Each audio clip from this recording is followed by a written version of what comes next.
Hablemos de Irán. La verdad es que, visto desde Occidente, es un país que a menudo se nos presenta como un auténtico enigma.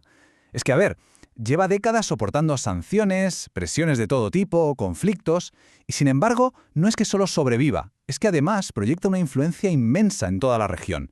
Parece que desafía por completo la lógica. Y aquí está la gran pregunta, claro. ¿Cuál es el secreto de esa resistencia? ¿Cómo lo hace una nación que en teoría está aislada para mantener un poder tan rotundo? Bueno, pues vamos a analizarlo a fondo. La clave para entender el Irán de hoy no la vamos a encontrar en los titulares de prensa, sino en algo mucho más antiguo, más profundo. Hay que empezar a verlo como lo que es en su esencia, una fortaleza. Una fortaleza que no está hecha solo de muros, sino de montañas, de desiertos y de miles de años de historia. Y vamos a empezar por la base de todo, por su geografía, por su forma física, porque en el caso de Irán, el mapa no es un simple telón de fondo, es literalmente el primer y más impresionante muro de su defensa. Veamos por qué. Si nos imaginamos el país, su centro no es una llanura verde y fértil. No, para nada. Es una meseta enorme, elevada, un desierto salino y seco que es increíblemente hostil para la vida y, como veremos, una trampa mortal para cualquier ejército que intente cruzarlo. Y lo importante es que esta meseta desértica no está abierta. Está, por así decirlo, amurallada por la propia naturaleza. Al oeste tenemos los montes Zagros, que se elevan a más de 4.000 metros. Al norte, los montes Elburz, que superan los 5.000. Son de verdad unas barreras colosales.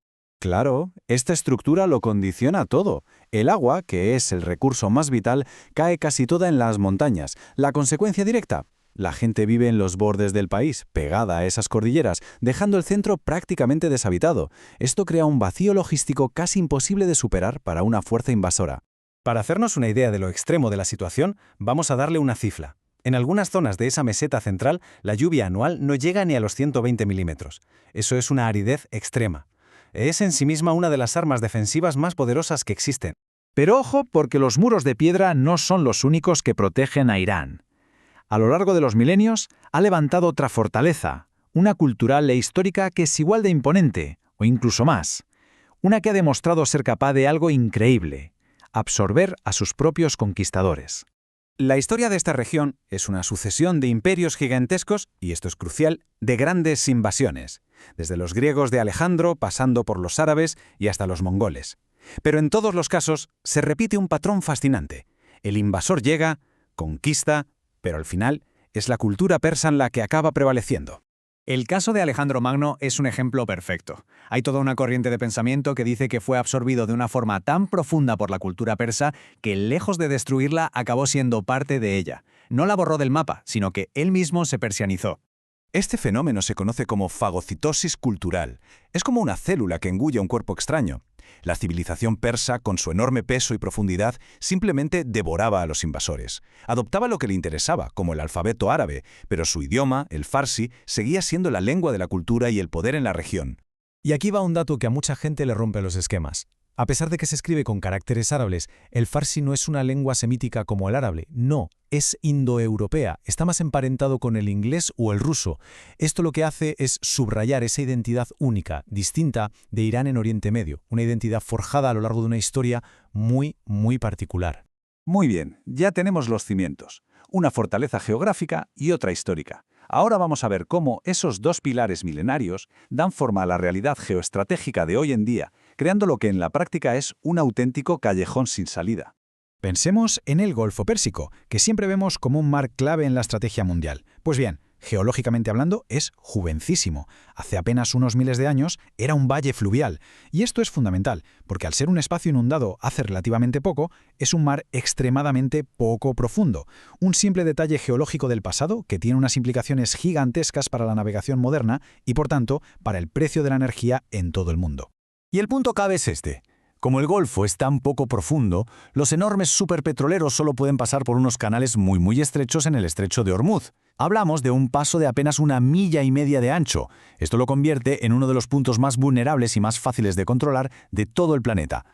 Ahora, si echamos un vistazo a la economía, las cifras oficiales nos muestran un Irán que parece estar por detrás de sus rivales en la región.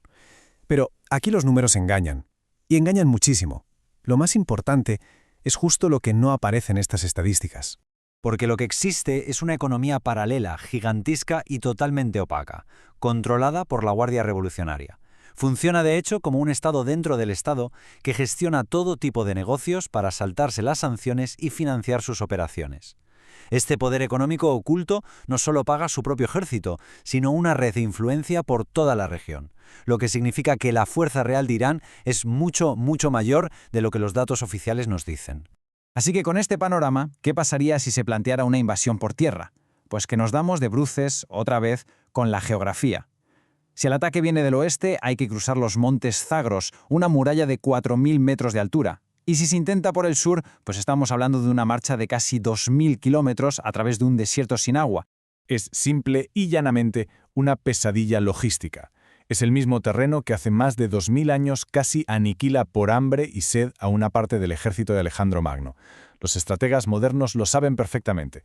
Los desafíos fundamentales no han cambiado nada. En resumen, la conclusión es clara. La geografía lo convierte en una fortaleza natural. Su historia le proporciona una resiliencia cultural profundísima, y su particular estructura económica le da una fuerza oculta que lo hace un rival formidable.